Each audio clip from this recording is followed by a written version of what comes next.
Assalomu alaykum. Qo'qon shahar yangi bozor PMKS texnikasidan video obzor qilyapmiz. Ko'p akalarimiz selka so'rashgandi. Ruchnoy selkalarimizdan yetib keldi. Temirli variantidan yetib keldi.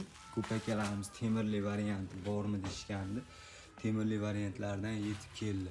Hop, razmerlariga keladigan bo'lsak, har xil razmerga o'zgaradi. Nasatkasi 16 ta bo'ladi, temir razmerli bo'ladi. Razmerlarni ko'rishlaringiz mumkin. Mana 20, 24 har xil razmerga o'zgartirsa ham bo'ladi.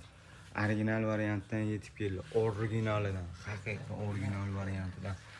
Betlariga keladigan bo'lsak, plasmassa emas, temir variantda bo'ladi. Ruchkalari ham uzun. Ana arkasini ham ko'rishlaringiz mumkin. Ko'pinlikida teshigi bo'lmaydi. Buni ichiga qum to'ldirib yursalar, o'zi yopib ketadigan variantdan yetib keldi. Kimga qiziq bo'ladigan bo'lsa, telefon raqamlarimizni qo'yib qo'yamiz, telefon qilishlaringiz mumkin. Dastavkalarni kelishilgan holatda chiqarib yuboriladi. Narxiga keladigan bo'lsak, narxlarni 1.600.000 so'mdan qilib beramiz. Telefon qilishlaringiz mumkin. 1.600.000 so'mdan shu optim narxi. Kimga qiziq bo'lsa, telefon qilaverasizlar. Ruchnoy selkalarimizdan yetib keldi. 16 tali temirli variantidan.